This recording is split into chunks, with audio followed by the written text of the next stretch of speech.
국경.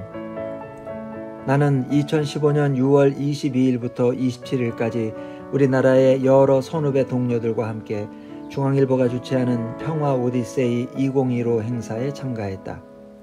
우리 일행은 단동에서 압록강 하구를 돌아보고 통화, 집안에서 고구려 초기의 유적지들을 답사했다. 자동차 편으로 백두산에 올라가서 북한 쪽 산하와 만주 벌판을 바라보았다. 만주는 넓어서 지평선이 하늘에 잠겨 있었고 백두산 천지의 검은 바위에는 화산이 폭발할 때 끓어오르던 불의 힘이 그대로 남아있는 느낌이었다. 우리는 두만강 하구로 이동해서 한반도와 중국, 러시아 국경이 마주치는 훈춘, 방천 지역을 돌아보았다.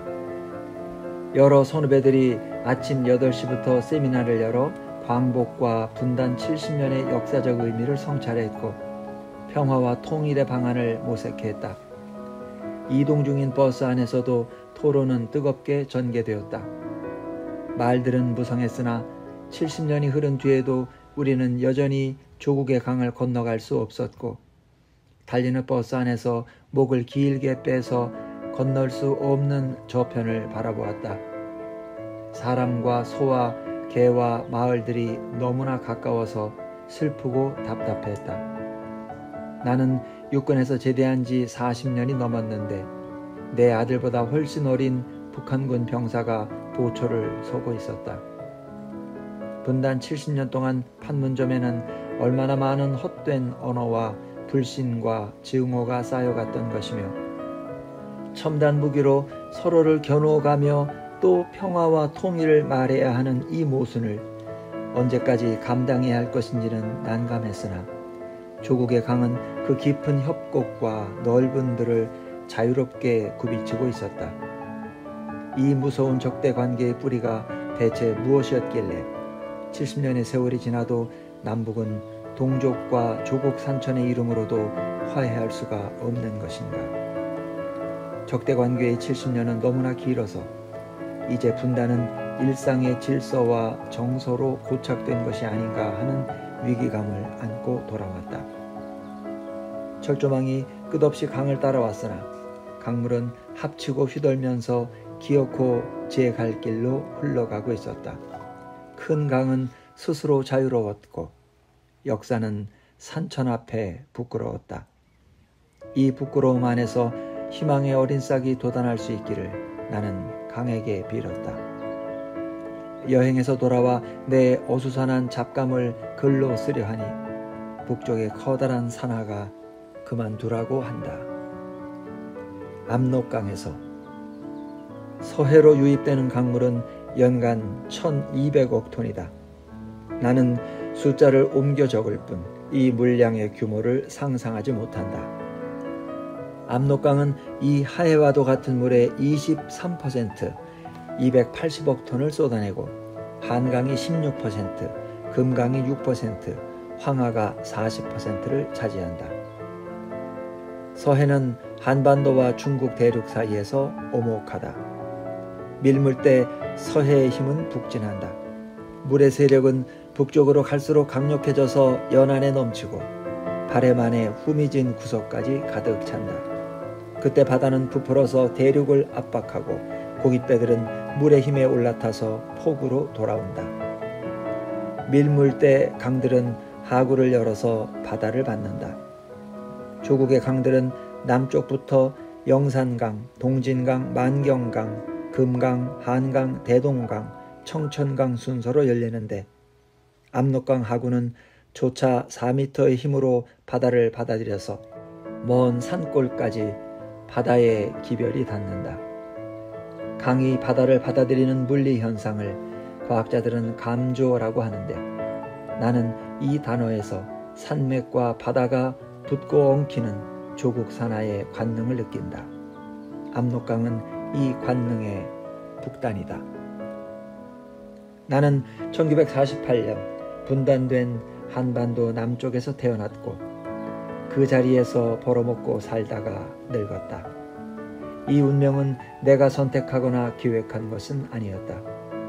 나는 별 수 없이 이 질곡을 받아들이면서도 거기에서 벗어날 길을 찾아서 발버둥 쳤지만 어느 쪽도 온전히 이룰 수는 없었고 버둥거릴수록 자기 분열은 깊어졌다. 나는 2015년 여름에 남은 시간이 많지 않을 것임을 스스로 아는 나이가 되어서 처음으로 압록강, 두만강, 백두산과 그 언저리를 관능이 작동되는 가시적 거리에서 바라볼 수 있었다. 세월이 거꾸로 흘렀던지 분단 70주년에 이르러 대량 학살 무기를 앞세운 적대 관계는 극한으로 치달았고 여전히 갈 수 없는 강 건너쪽 사람 사는 동네를 나는 겨우 망원경 구멍으로 들여다보았는데 그 구멍 속의 상념들도 1948년에 38선 이남에서 태어나서 거기서 늙은 자의 자기 분열을 넘어서지는 못할 것이다. 이번 여행에서 선양은 다만 경유지였다. 선양 공항에서 버스를 타고 단동으로 직행했다. 박지원이 갔던 길을 거꾸로 가는 셈이었다. 선양에서 단동까지는 일망무제의 벌판이었다. 좌청룡도 우백호도 거기에는 없었고 시선은 지평선 속으로 녹아들었다. 박지원은 대륙을 향해서 한바탕 통곡하기 좋은 땅이라고 개벽하는 신천지의 감격을 토로했다.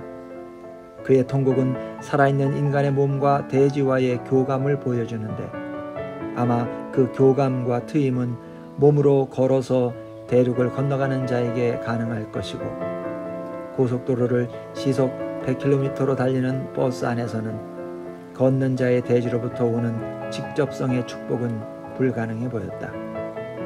내 고향 서울은 이 길의 맨 끝이다.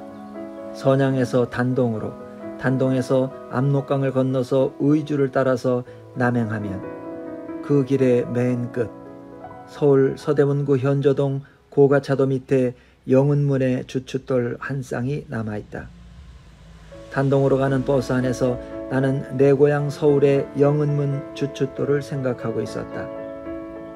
헐리기 직전 사진을 봤더니 영은문은 날아갈 듯 경쾌했고 길 건너편에 가난한 백성들의 초가집이 모여서 마을을 이루고 있었고 웬 사내가 허리를 굽혀서 일하고 있었다. 단동으로 가는 버스 안에서 나는 박지원과는 반대 방향을 향해 한바탕 통곡하고 싶었다. 방금 쓴 문장에서 나의 통곡은 과장되어 있을 것이다. 개인의 삶이나 나라의 역사가 영광과 자존만으로 성립될 수는 없겠고 치욕과 순환을 또한 감당해야 할 터이다. 세계의 질서가 인간의 편인 것도 아니고 강자가 못할 것이 없듯이 약자도 살아남기 위해서 못할 것이 없을진데 영은문을 향해서 뒤늦게 통곡할 필요는 없으리라고 나는 나 자신을 위로했다. 그러나 나의 자유에도 불구하고 단동으로 가는 길 위에서 영은문은 내 마음의 바닥에 남아 있었다.